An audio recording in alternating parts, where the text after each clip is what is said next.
Hello and welcome to another episode of Embrace Your Outdoor Space. My name's Tommy Cross, and in this episode we're going to be looking at jobs that you can get on with in the garden when the weather isn't playing its A game.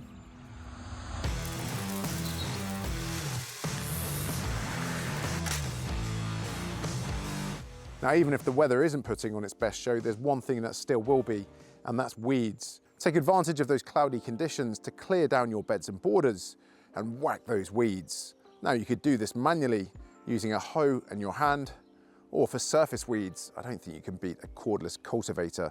That way you're going to turn that weed into the soil, and that weed becomes feed for your plants. As a gardener, there's nothing more frustrating than a summer shower limiting your lawn mowing. But there are some positives. Your garden will benefit from all of that wonderful water, promoting and encouraging the appearance of glorious new growth and greenery. But sadly, rainfall also encourages something not so glorious to appear in the garden, something gross and gruesome that gorges on the new growth and greenery. I'm talking, of course, of vegans. I'm talking, of course, about slugs and snails. Now, these gruesome gastropods love the wetter weather, so whilst you're taking some downtime and hiding away from the rain for a little bit of Netflix and chill, these slimy suckers are going to start lapping up your lettuce and munching down on your marigolds. Actually, they don't munch down on marigolds. Marigolds are pretty slug resistant. Munching on your miscanthus is grass. Munching down on your marigold. Does it always have to be alliteration? It just flows better. Eating your plants. So it just doesn't flow. That inclement weather encourages the slugs and snails out from their hidey holes, and they love nothing more to get busy whilst you are getting busy. And these guys can undo a week's worth of work overnight. And trust me, I found out the hard way, so that puts your produce in peril. Or munching on your morning glory. You definitely just made that up. No, it's legit, that's 100%, that's a real plant. That's a horticultural name. Google it. Google morning glory. Make sure you put morning glory plant. I always find it profoundly ironic that we use terms like sluggish and snail's pace to describe slow behaviour, because left untended, these guys can finish off foliage quicker than most people swipe to the next video. Now, just like us Brits and Germans, slugs and snails are partial to a pint and love nothing more than sipping on a stein of lager. And us gardeners can put that to our advantage. Cheers. Now, you can probably tell that the weather's changed, and that means that these are going to start looking for these. In order to prevent that from happening, I'm going to show you how to make a really easy homemade slug and snail trap. And all you need is a few old jam jars or old juice bottles, a few cans of lager. Always imperative that you make sure you have at least one spare for yourself later.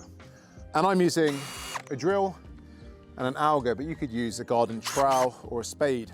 This just speeds up the process. Now, what we want to do is bury our jam jars just below ground level, and then we're going to add some of the special ingredient, which is the beer. Now, it's the yeast and the aroma of the yeast, which the slugs and snails are attracted to.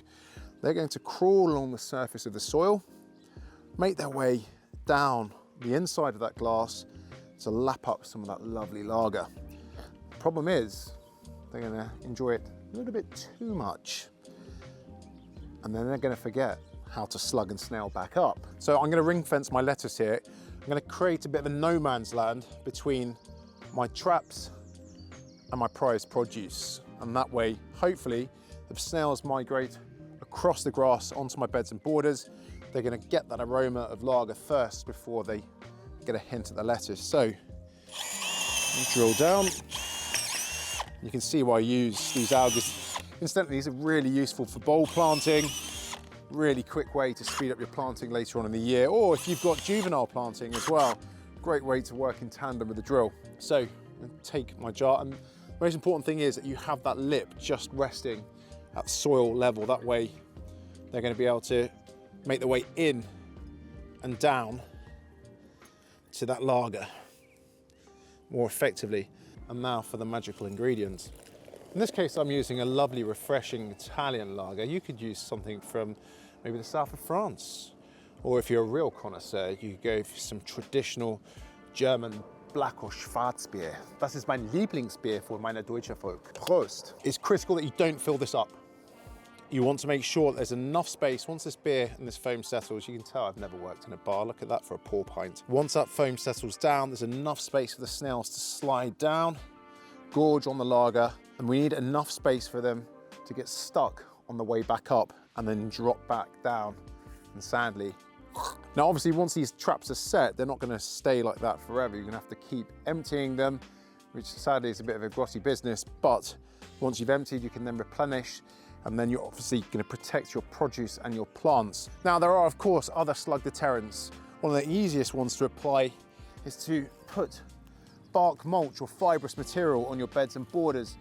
The underside of the slug is known as the foot.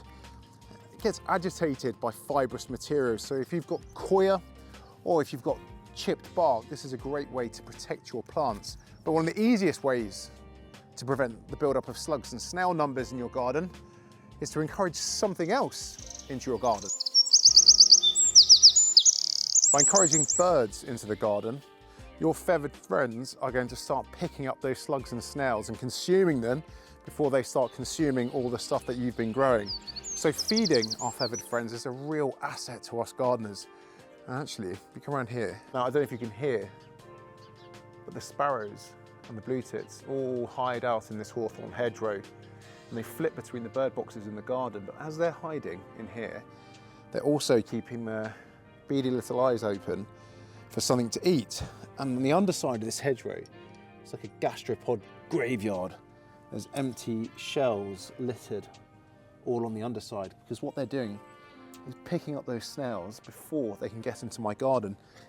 So the more you can do to encourage the birds into your garden, the better. And we've got a whole video dedicated to that subject, not only on the birds, but also the bees as well, because both play a vital part to our local and bigger ecosystems. So whether you're using bark, the birds, or beer to help keep the slugs and snails at bay, I wish you all the very best for the summer season ahead. And if you want to find out anything else that you've seen in this video, you can always check the link out at the end of the video.